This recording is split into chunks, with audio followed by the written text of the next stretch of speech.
I don't think you ever truly have it all figured out because your subject changes, right? And I think having that mindset of curiosity and being adaptable to whatever medium you're pitching, and especially as our digital landscape is evolving, is really key to continuously build stronger and stronger pitches. I'm Jenna Kutcher, your host of the Goal Digger podcast. I escaped the corporate world at the age of 23 with nothing more than a $300 camera from Craigslist and a dream. Now I'm running a 7-figure online business that feels even better than it looks, all from my house in small town Minnesota with my family. Here, we value time as our currency. We mix the woo and the work, and we are in the pursuit of building businesses that give us the freedom to live lives that we love. I've always loved turning big goals into reality, and I'm here to help you do the same. This isn't just a peek behind the curtain. Come along with me and my guests as we tear the whole curtain down. Every week, we tackle practical, no-fluff marketing strategies and host honest discussions on what works and what doesn't. Join me and my expert guests for actionable insights to help you grow your dream business with confidence. Pull up a seat and get ready to be challenged, inspired, and empowered. This is the Goal Digger podcast. So what's the secret to crafting a pitch that not only stands out, but also captivates and convinces? How do you grab attention in a sea of pitches and make a lasting impression? My guest today is here to answer those questions and share the insider strategies that make a pitch truly unforgettable. Michelle Razavi is the founder and CEO of Alavi, a 7-figure food company that's transforming the wellness landscape with their high-protein, low-sugar, vegan, and gluten-free products. Alavi's innovative desserts are not only a hit on Amazon, but they've also made a splash at Costco and are now carried nationwide in tech offices, cafes, fitness studios, and boutique retailers. Michelle isn't just a successful entrepreneur. She's also a digital marketer, certified fitness trainer, and yoga instructor, and she's been recognized in the Inc. Female Founder 250 list for her remarkable growth and expansion. In today's episode, Michelle will share her insights on how to craft pitches that truly stand out. Whether you're targeting investors, retail buyers, media journalists, or people like me, we'll dive into the 3 C's of a compelling pitch, keeping it concise, compelling, and action-driven. Plus, she'll discuss common pitching mistakes, tools to give your pitch an edge, and how to conquer limiting beliefs. If you are ready to elevate your pitching game and make a lasting impression, this episode is packed with actionable tips that you do not want to miss. Michelle, welcome to the Goal Digger podcast. With smaller budgets, shorter timelines, and sky-high expectations, growth is feeling really painful right now. But HubSpot is here to help. They just announced more than 150 major product updates that'll make impossible business growth feel impossibly easy. Like Breeze, HubSpot's suite of new AI tools that'll help you say goodbye to busy work and hello to better work. There's Breeze Copilot, a sidekick to assist with all your tasks and boost productivity. Breeze Agents to automate manual time-consuming work and add expertise. And Breeze Intelligence to give you the richest, most comprehensive picture of your prospects, so you know which are most likely to become loyal customers. They've also reimagined their marketing and content hubs with new ways to create breakthrough content, updated features to generate better leads, and lots more to up-level your marketing and your revenue forecast. Get ready for growth without the growing pains. Visit HubSpot.com/spotlight to see them all and demo for yourself. That's HubSpot.com/spotlight. So today's episode came by way of a fantastic pitch, and it is only fitting that today we are going to talk about fantastic pitches. So I want to dive off the deep end with you first, Michelle, and then we'll circle back on how you got to where you are today. But let's start with what makes a great pitch. How did you land in our inbox? And we were like, yes, we need to have her on the show. Give us the behind the scenes. Yeah, the 3 key things that I want you to walk away from, if you forget everything else, the key to making a great pitch are the 3 C's. Keeping it concise, making it compelling, and making sure there's a call to action at the end, right? I think so often with pitches, we want to just word vomit a full essay about how awesome we are or why we should be picked or whatever. And when you reel it back and you think about it from the perspective of the person reading your pitch on the other end, you want to make it super easy to understand the value you can provide, make it compelling for how you stand out and what you can do that no one else can and what's your sweet sauce. and then make it very clear of what you want to do. There's so many times when people pitch something and then there's no final kind of ending to so what. And so keeping those three key things in mind will help you define the best pitch for you, depending on who you're pitching and what your end goal is. But those are the three key kind of take home messages I want you to take away in crafting that perfect pitch. I love it. I want to know, how did you get good at pitching? Give me a little background. Like, were you always a go-getter going after these things? Give me the context of who Michelle is and why you got to where you are today. Yeah, absolutely. I've always been that type A go-getter, involved in everything that you could possibly be involved in high school and college. I loved talking to people, engaging with so many different diverse things that just grew me as a person. And my first job out of college, I worked in sales for a tech company. And that is quite possibly the best experience I believe a woman can have, because it beats you down. You get rejected constantly. You're in a loud sales floor with men, women, just constantly on phone calls. You're hearing rejection happening with your best friends and colleagues. You're facing rejection. You're kind of in the thick of it together. And there's that camaraderie that helps you build those reps.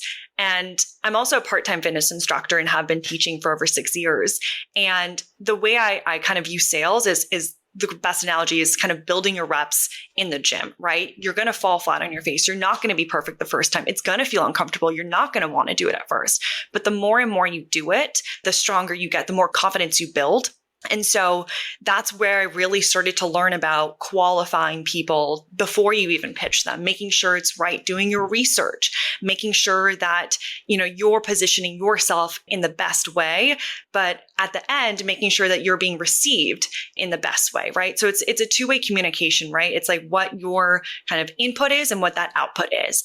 And so pitching is something that I've refined over the years. I'm always constantly learning too. I don't think you ever truly have it all figured out because your subject changes, right? And I think having that mindset of curiosity and being adaptable to whatever medium you're pitching, and especially as our digital landscape is evolving, is really key to continuously build stronger and stronger pitches. I love this. When we're talking about pitches, can you give just a few examples for somebody that's listening of pitches that they could be sending out and being excited about and how that could open doors for them? I think sometimes people are like, well, what are you pitching for? And why are you pitching? And what do you get out of pitching? So let's talk about some of the doors that can be opened through pitches like the ones you've sent. Absolutely. So the first bucket would be PR pitches. And PR has so many different multitudes. It could be print. It could be for a podcast like this. It could be for, any sort of brand partnership. And way you want to position those pitches is really what value can you provide? I think so often people make the mistake of talking about how great they are, how awesome they are, why they're qualified. But really and I know you talk about this too, what value can you provide them, right? What's in it for them? Another form of a pitch could be investor pitches, which I do all the time for my company. Similar energy in terms of really not only pitching yourself, but pitching the opportunity for them to invest in your company. I have a food company, so I'm often pitching retailers, right? So again, pitching to that retail partner, hey, don't just pick me. I'm going to provide value for you. I'm going to drive sales for you with my really innovative product. And so these are just a couple examples of really pitching, but the opportunity around it is putting your name or brand or business out there because no one else is going to know about you. You have to advocate for yourself. And best piece of advice I got in one of my early jobs is no one will advocate for you as best as you can for yourself. And you have to get the reps in and advocating for yourself and having your 30-second pitch. If someone you meet serendipitously at a dinner or an elevator or an event, they ask you what you do, you never know what that door can open. So building that muscle and flexing it multiple times, getting comfortable with putting yourself out there, being on the spot is only going to grow you as a person and grow your business as well. Yes. Oh my gosh. This is bringing me back to my college days. So some people know this, some people don't, but I studied public relations. And this was back when like Lauren Conrad and the Hills. And I was like imagining I'm going to go to New York City and I'm going to work at a PR firm and I'm going to be like working for Teen Vogue, all those things. But I actually just really love the world of PR and public relations and really understanding that. And I think that definitely carried through into what you were just saying you need to be your own publicist. Mm-hmm. I mean, I am over a decade into entrepreneurship. I don't have a publicist. And so I think a lot of entrepreneurs underestimate the power of being their own publicist and putting themselves out there. And one of the things that I think is so fascinating and something I think you're amazing at, and I want to get your opinion on, is that when you can pitch yourself, a lot of times the pitching is in private, but the outcome is the public. And when you can get opportunities, you're letting other people do a lot of work for you. They are speaking about you, your product, your service, your offer, your business, your idea in a different way that allows you to really leverage that in a massive way. And so you can pitch in private, but you can get the press in public, and that can totally transform your career. What would you say about that? 100%. And I love what you said earlier about, making sure that you're advocating for yourself and you're your best publicist. I could not agree more. We hired a publicist and it just didn't work out because who better to tell your story than you? You lived it, you know it. And it's only going to help you build that stronger connection because let's say, for instance, for this podcast, full disclosure for anyone listening, I pitched you, right? I didn't have someone else pitch on my behalf. Yep. And that's so much more authentic because the story is in your words. Then they get an idea of who you are. Because let's say I had a great publicist and then I ended up being a dud. You have no idea, right? Yep. And there's this second piece too that I want to talk about is it's not just the pitch, but it's you're pitching your brand, your online digital personality, what have you. And so building that online profile is just as important because I know probably you guys checked out my social media, you checked out, other podcasts that I've been on and things compound, right? And I think having that intentionality about the content that you put out, the other, PR that you do, they all end up building on each other and you can leverage those as you continue to build your brand. I think people forget that, we live in a digital age where there's other places that people can research you. And so really, prioritizing that too is so key to getting your pitch far. If you're a creative soul looking for a way to take your photography or event business to the next level without adding more hours to your schedule, you're going to love this inspiring story. Catalina was a wedding photographer working her tail off to make $1,000 for weeks of work. But when she added a photo booth to her business, everything changed. She started charging the same amount for just 3 hours of work. Since then, she scaled her business to 7 figures. Now, if you're thinking that sounds like the dream, you need to check out this free masterclass from Photo Booth Supply Co. It's called Capture Success: How to Turn Your Creative Passion into a 6-Figure Photo Booth Business. Catalina is going to show you how you can take what you're already passionate about and turn it into a massive profit. You'll learn how you can earn $1,000 or more per event with a photo booth rental business. If you're someone who loves creating memories, or maybe you've been looking for a fun side hustle, you've got to check this out. Head to photoboothsupplyco.com/goaldigger to get your free access and my special promo code. This is your chance to work smarter, create more freedom, and build something truly amazing. That's photoboothsupplyco.com/goaldigger. If you're serious about making connections that actually lead to results, LinkedIn is where it's at, especially if you're in the B2B world. With LinkedIn ads, you can get your business in front of the right people, like 180 million senior level executives and 10 million C-level execs. It's like the ultimate business network, but way more targeted and with fewer distractions. On other platforms, it can feel like you're shouting into the wind, but with LinkedIn ads, you're building real relationships with the right people, and that's where the magic happens. 79% of B2B marketers agree that LinkedIn is their number one for paid media, and it's easy to see why. LinkedIn gives you tools to drive real results, and with 2 to 5 times higher return on ad spend, it just makes sense. So if you want to build meaningful relationships, start making smarter moves with your marketing, and grow your business, it is time to get LinkedIn ads working for you. Make B2B marketing everything it can be and get a $100 credit on your next campaign. Go to linkedin.com/goal to claim your credit. That's linkedin.com/GOAL. Terms and conditions apply. Yes. Okay. I want to know, what do you think are the most common mistakes entrepreneurs make when pitching digitally, and how can they avoid these pitfalls? I will tell you, and I told you this, We get hundreds of pitches for the Gold Digger podcast every single week, and we see a lot of terrible pitches. So what are some of the mistakes that people can avoid if they get the courage to put themselves out there? How can we do this with our best foot forward?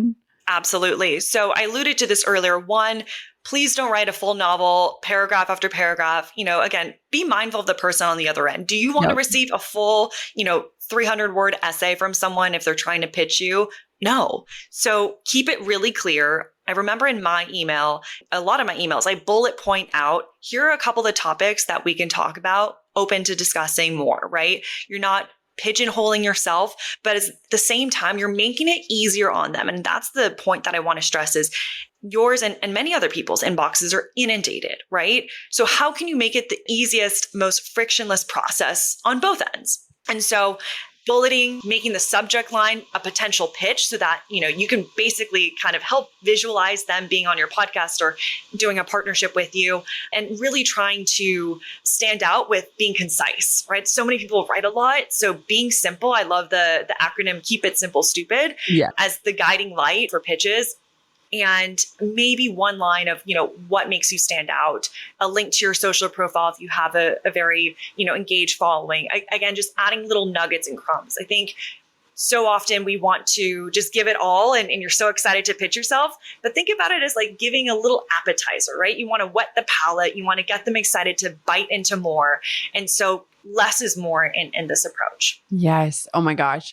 One of my favorite things about getting good pitches is it's people that have taken the time to find a gap that they could potentially fill, right? Like, so they've done their research. They've maybe recognized like, hey, I've noticed you've never talked about this specific topic.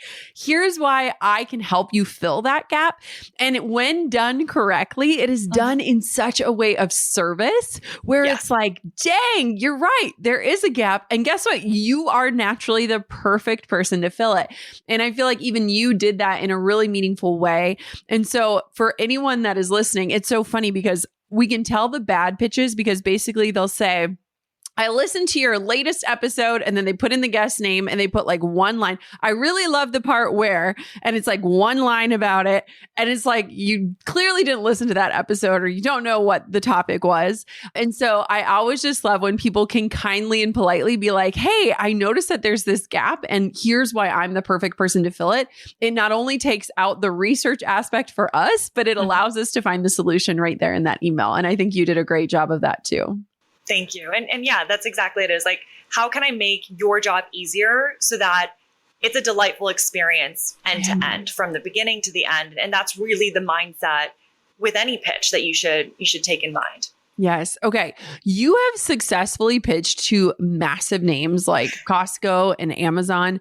What strategies or approaches do you use to capture their attention and stand out from other brands? And tell us a little bit more about what that process looked like.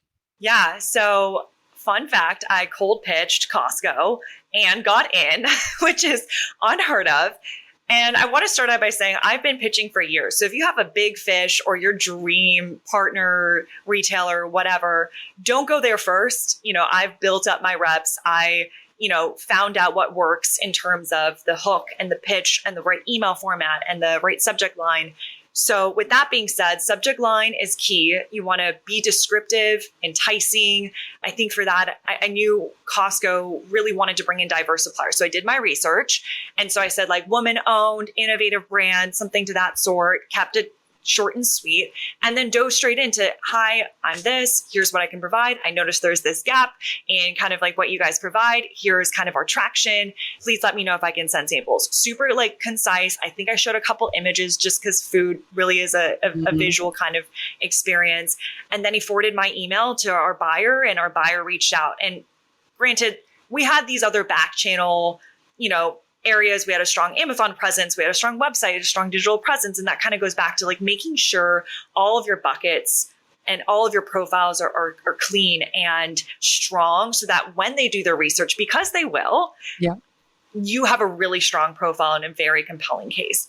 And so that's one example is subject line, strong, concise email. And sometimes you want to like kind of test a couple times with like more, I would say, lower tier, lower priority, or bottom, bottom of the tree, and kind of get the practice out and be like, okay, this worked for this. Maybe I can kind of make some tweaks and replicate it and kind of just keep iterating. And so that's really how I approach it, is taking this kind of methodical approach of what worked. Okay, let's try to replicate that, tweak it based on that particular, person on the other end that is of value to them, and keep following up too, because you might have to follow up as well. It might not be in your first pitch. Yes. Okay, let's talk about the follow-up process, because I actually think this is huge. Do you have any go-to tools or resources or ways that help you organize or streamline your pitches? We have been pitching to different press outlets using my friend Susie Moore's method, and we had to basically create a whole template so that we know who is the contact, when did we reach out, when will we reach out again, what are the deadlines. So how do you organize all of this, and what are some tips for people just getting started with pitching? Absolutely. So Google is great for a couple different things. Google spreadsheets, just to organize everything, especially because it's collaborative. Let's say you bring on a VA or an assistant later on, you want to have them jump in to kind of help you manage things. That's best in class for us. Yep. We also use a Google Doc just to have templates. And when I say templates, you don't want to be sending the same pitch to everyone. I want to be very clear about that. But just to kind of have this moldable kind of skeletal structure. Maybe you have a A, B, and a C template, depending on who you're pitching, just so that you're not starting from scratch every single time. But at the same time, you're going to be tweaking and personalizing it for that particular pitch. And then lastly, this is my favorite hack. It's called Boomerang. Okay. It's basically like your own CRM, but way cheaper. And it intersects, or it connects to your Google Chrome. It's a Google Chrome integration. And essentially, you'll send an email and you'll set, remind me if this person doesn't reply in 4 days, 2 days, 2 hours. And you can set it specifically. You can have it boomerang back into your inbox if you don't get a response, or just regardless, if they say, hey, I'm busy right now, come back to me in the next quarter. You could be like, no problem. You just set a boomerang reminder, and then it comes back into your inbox. And it's such a game changer, Jenna. As someone who used to work in big tech companies, we had Salesforce and all these things that were very expensive. Boomerang is such a hack. Everyone on my team has it. It's great for following up with retailers, investors, with journalists. And it just takes that cognitive load off of your head of oh shoot, I need to follow up in 2 weeks, or sending calendar invites to myself. I used to do that. Story of my life. I'm this is a game changer. And I am notorious for reading something and then marking it unread, and I'm going to circle back to this. So wow, this is a great hack. Yeah. One thing that you said off air that I want to bring on air just in a sweet way is that being on this podcast was one of your goals, your vision board. Talk to me about this, because I actually think this is a really amazing way to start. And for a listener today to dream of where would it just be really exciting for you to be featured, or what podcasts or press outlets or news outlets would you die to be on? And I think sometimes starting there is a beautiful place to dream and ideate before you even get into pitching. Talk to me a little bit about that in the process, because I actually think that's a really awesome thing to share with our listeners. Yeah, you can't measure your success unless you know what success looks like. That's 100% what I am just starting to really, really get clear on. Yeah. And I think sometimes we have this idea, or we put out something arbitrary out there, but until you get very clear, I do numbers. I'm I want to be on 5 podcasts. These are my dream lists. This is what I want to talk about, getting super, super specific, just to give you a roadmap into getting there, right? Because then our brains at least have a little bit more guidance to get there. And look, you are, like I said, a dream podcast.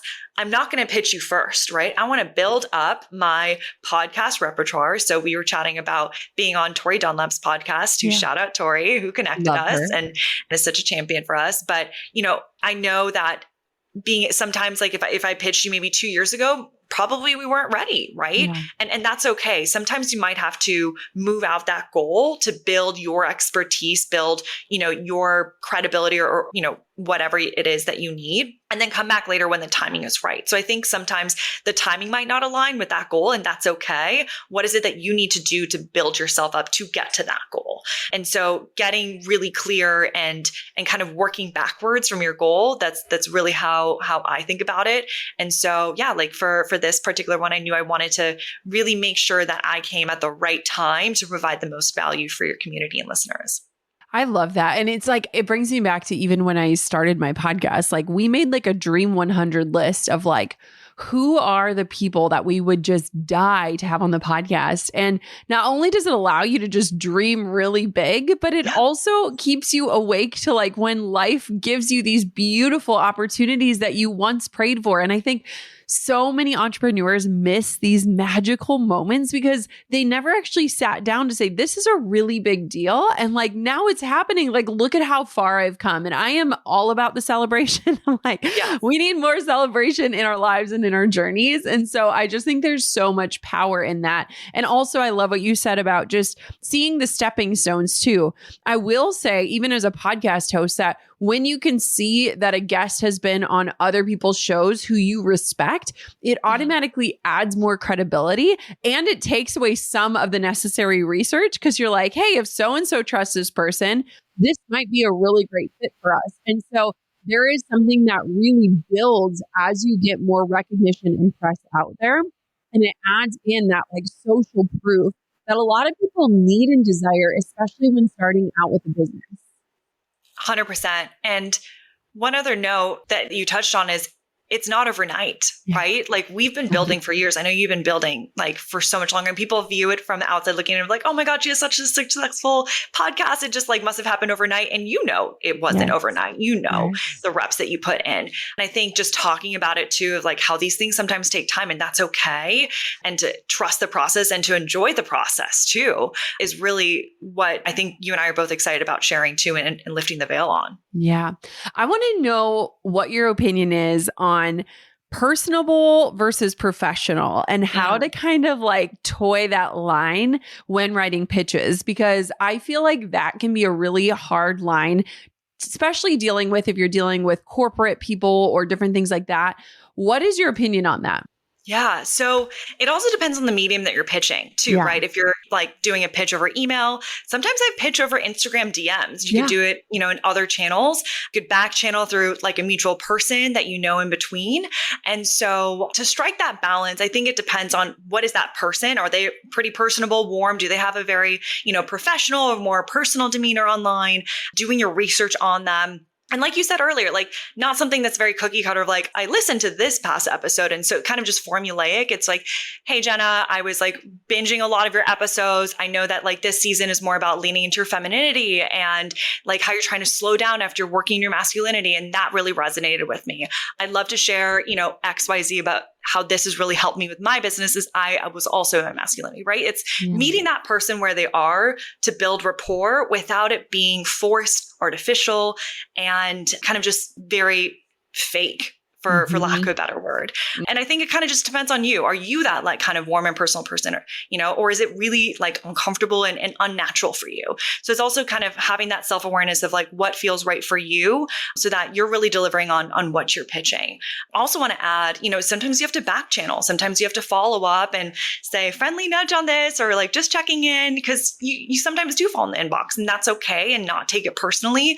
You know, sometimes great opportunities you've received on your second or third follow-up and I've like received by following up, and to not be afraid of that. I think we as women are afraid to be too much. And I laugh at that because some of my biggest opportunities was when I put myself out there and was too much. And who cares if you're, you know, putting yourself out there and furthering your business and yourself, like that's worth it. So yeah, there's so many different ways to strike that balance, but you want it to be recognizing that person as a human and an individual on the other end and being respectful of their time and their inbox and their energy, but all the while, you know, trying to deliver with service and trying to provide value to them is how I view striking that balance. Oh my gosh. And as somebody with ADHD, I love friendly nudges. Like friendly nudges are my best friend. I was literally just thinking, I remember setting alarm for 5 p.m. tonight. I can't remember why I set an alarm for 5 p.m. tonight. This is my life. My life is filled with friendly nudges because that is how my brain works. So I love that. Okay, let's be real. why are we still overpaying for wireless? I know I've been guilty of it, but Mint Mobile is here to change the game. For just $15 a month on a 3-month premium plan, you can get unlimited talk, text, and high-speed data on the nation's largest 5G network. That's right, $15. You can even bring your own phone, keep your number, and all of your contacts. The switch is super easy and there's no need to start from scratch. You get to keep everything the same and just pay less, like way less. If you've been searching for a smarter, cheaper way to manage your phone bill, this is the sign you've been waiting for. No hidden fees, no surprises, just a great deal on wireless. To get this new customer offer and your new 3-month premium wireless plan for just $15 a month, go to mintmobile.com/goaldigger. That's mintmobile.com/goaldigger. Cut your wireless bill to $15 a month at mintmobile.com/goaldigger. $45 upfront payment required, equivalent to $15 a month. New customers on first 3-month plan only. Speed slower above 40 gigabytes on unlimited plan. Additional taxes, fees, and restrictions.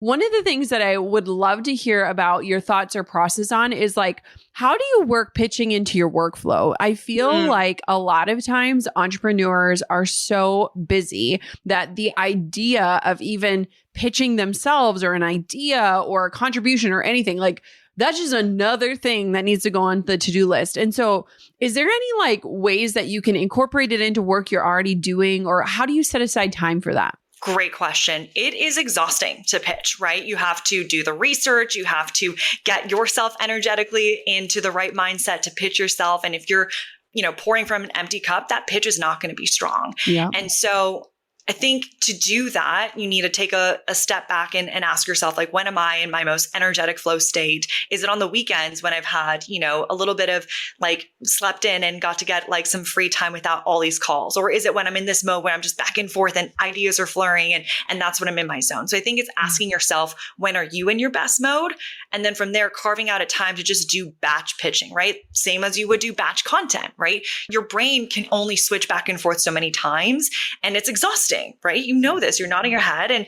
And so setting aside maybe an hour block, if setting aside a half day is too intimidating, start with an hour, set a timer and be like, I'm going to just research. And that's your whole goal. Mm-hmm. And then the next time is like, I'm going to do pitches. And when you're doing pitches, when you have a template, they go by a lot faster versus doing one pitch every couple of days. Block it out, knock them all out, and try to kind of get into that practice. And then as you start to enjoy it, as you start to kind of get more into that flow, maybe you can do 2 hours or 3 hours. I also keep like a little notes file on my phone. Yeah. Anytime I get an idea of, I could like really talk well on that topic, or if I have a shower thought, or if I'm brushing my teeth, and just keep track of any pings of wisdom or something you hear on someone else's podcast. You're like, I think I can like, add on to that.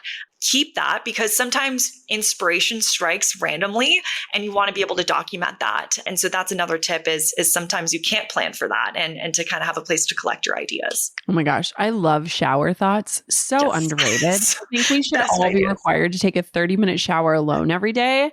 There are so many studies done that like the reason why we think so well in the shower is because we're busy enough to kind of stop thinking about like the immediacy of things, but like open and relaxed enough to have ideas.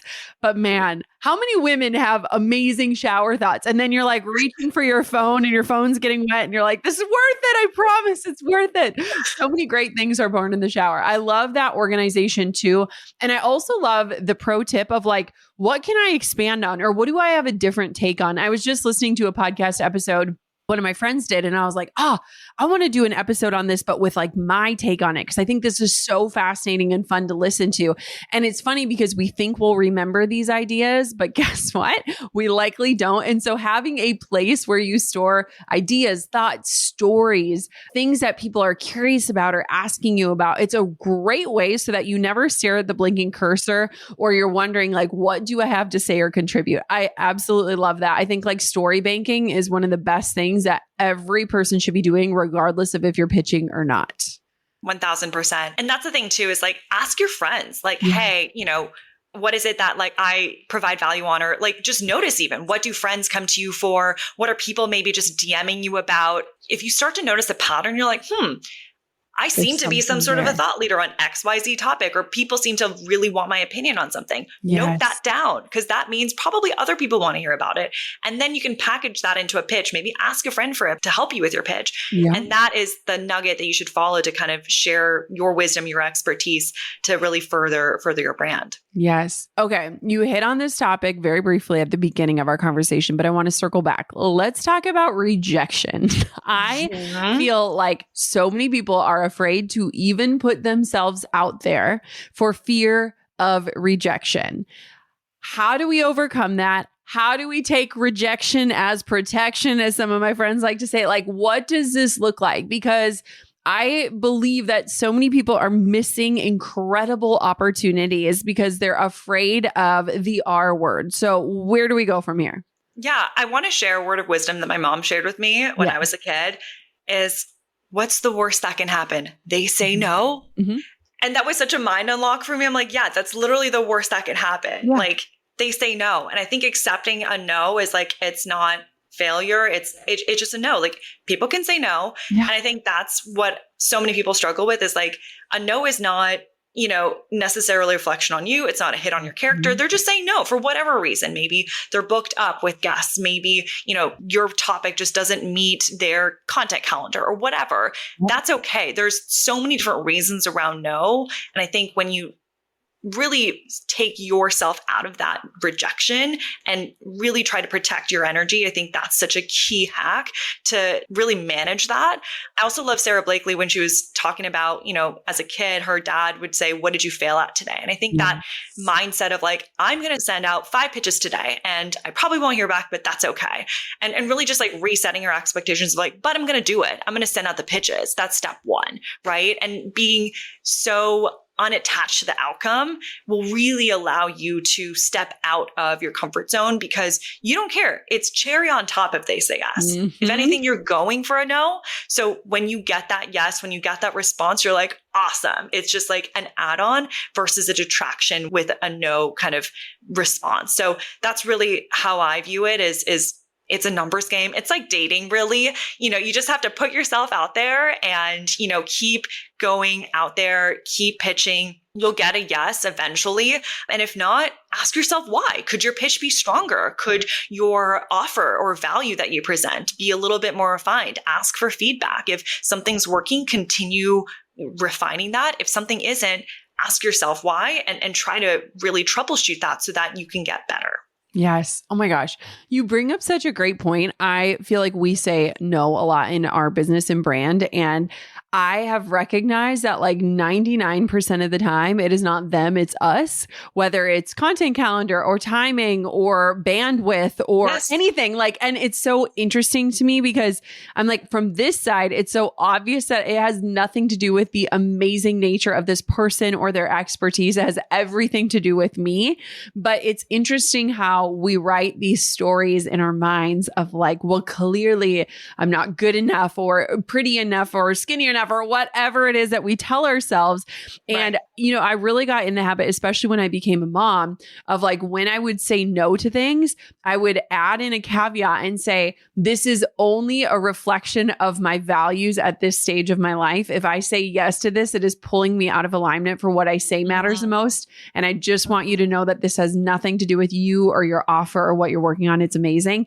And it was so interesting, even when I added in that language, a lot of women would come back and say like, wow, thank you. And also this gives me permission to also set boundaries or say no to things. And so it made me realize how personal we take a no when a lot of times it has absolutely nothing to do with us and everything to do with the other side of the coin.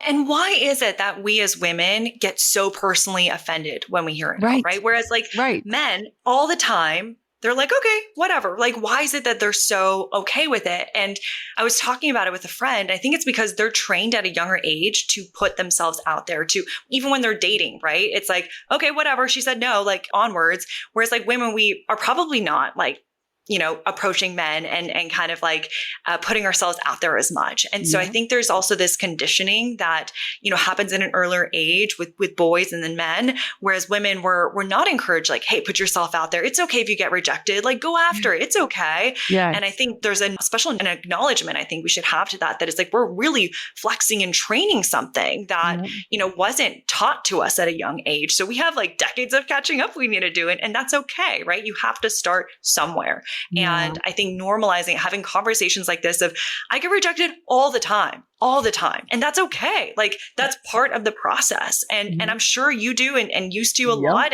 And it's kind of character building. It kind of just builds you that resilience so that when you get that yes, you're like, oh yes, this feels so good.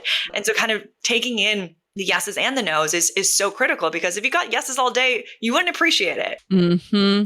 I also think too, like piggybacking off of that idea is like learning to trust in the timing of everything. There are people that have come on this show that pitched years ago, and it took that amount of time. And even like you said, like, I am thankful for the timing of things because I might not have been ready for the opportunity, or I might not have leveraged it in the way that it gives the most positive outcome for everyone. And I even look back at, hilarious emails that I sent to like my now best friend, Amy Porterfield, being like, will you teach me? Will you mentor me? Which she said no. And now we are literally best friends. And it's so funny. Like we laugh about it now, but I'm like, no, like you have to learn, especially as an entrepreneur, to trust in the timing of everything. And when you do that, it does help you kind of release that ego response of like, well, clearly it's a me problem and clearly I'm not this. It's like it'll unfold as it's meant to unfold. And I think hindsight is always 2020. And it's like we can see that looking back, but why do we refuse to see it looking forward too? 100%. Yeah. And I think maybe social media is a little bit to blame in that, in terms of like, we see people in their highlight reel, in the outcome, in the after, right? But it's like, we're not seeing the before. We're not seeing the years and years of grueling pitching and the long nights and the rejection that they're facing. And I think podcast, longer form content like this is so key to again, validate that this is part of the experience. It's not overnight. It takes time. You have to sometimes pitch again and follow up a year later with a different value proposition. And that's okay. And that's really what, is supposed to be for you, right? Everything, happens for a reason. I love that. What is something that you are excited about in business, in life? Like what's firing you up these days? Oh, it's such a good question. I would say we're now kind of transitioning into the stage of growth, which is really exciting in terms of like hiring. My co-founder and I, we started our company Alavi, which is like a healthy, low sugar, high protein snack company. And, it was just us against the world, doing everything, wearing a million different hats, operating like a 12-person team, whereas like behind the scenes, it was just us like fulfilling orders and doing the customer service and doing the marketing and everything. And now we're in the stage of hiring. And that's a next level up for me in terms of really being clear in my communication, setting boundaries, understanding people's working styles, and really just stepping up as a leader too, and what that looks like. And I love listening to podcasts like yours of really consciously curating your journey as a founder, as an entrepreneur, so that you're not burning out. I think it's so easy to fall into that when there's always something to do. And so I'm in this very interesting stage of really trying to create a business sustainably and create a business that's exciting and energizing, while all the while making sure that, I can be my best version to serve and provide value, because you can't pour from an empty cup. Oh my gosh. Yes. And it's so interesting. That stage is both exhilarating and exhausting, because a lot of times we start our companies and we don't imagine ourselves being the boss, managing a team, being responsible for a team culture and all these things. And it's like, is there a boss school that we can all go to when we hit that stage? Because it's intimidating, right? Yeah.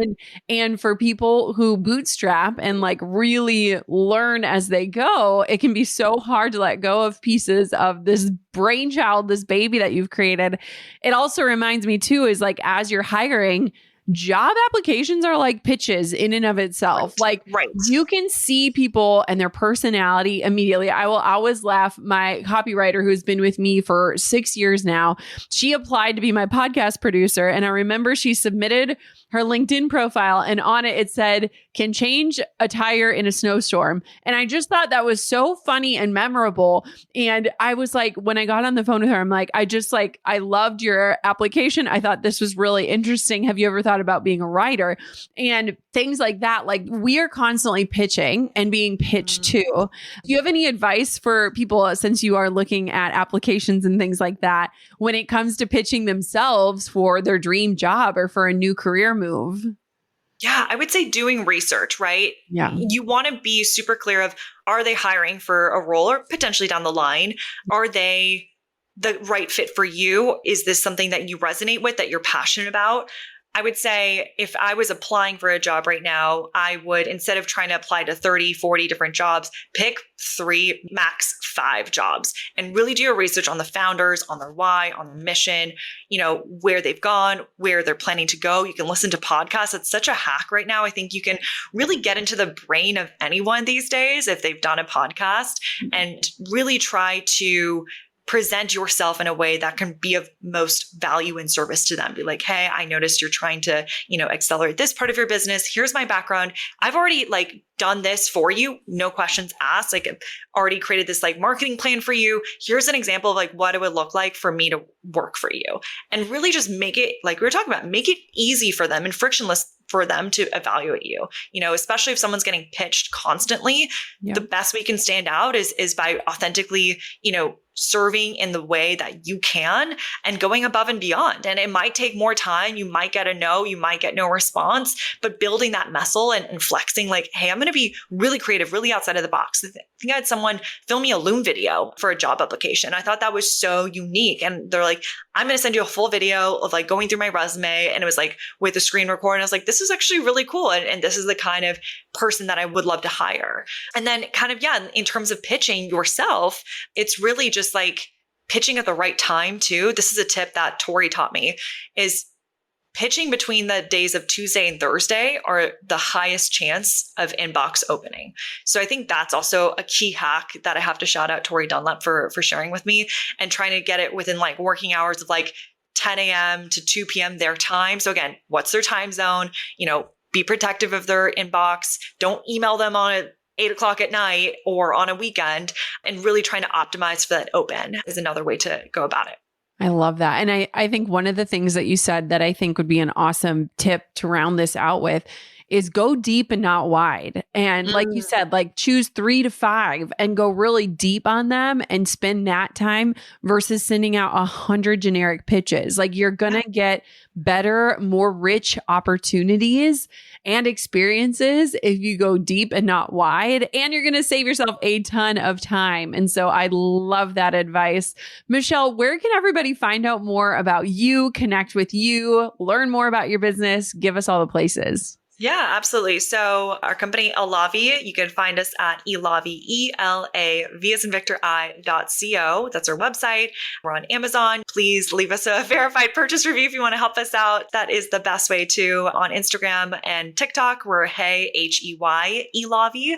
And if you want to personally connect with me, it's just my first and last name. That's at Michelle with 2 L's, Razavi, R-A-Z-A-V-I. Amazing. Thank you so much for coming on the podcast. I'm so grateful we got your pitch. And thank you for sharing so much insight with our audience today. Thank you so much for having me. This was truly a dream. So thank you for helping me make my dream bucket list podcast come true. You are amazing. As someone who gets pitched every day, I absolutely love episodes like this episode with Michelle because she gave so much incredible advice. And I want to remind you, do not underestimate the power of pitching and putting yourself out there so that other people can do the talking for you, and you can leverage other people's platforms to share more about you, your work, your message, and the impact that you want to make on the world. This is such an amazing platform to get to host these conversations questions. And I'm just so grateful that you tune in and week out. If you are not subscribed to the Goal Digger podcast, now is a great time to check and make sure that you subscribe so that you never miss another episode. And if this episode or any past episode has left an impact on your life, if you could just take a minute and leave a review, it would mean the absolute world to me. I read every single one of them, and it helps me stay so inspired and motivated to continue producing this type of content for you. Thank you so much for listening to this episode of the Goal Digger podcast. Of course, until next time, keep on digging your biggest goals.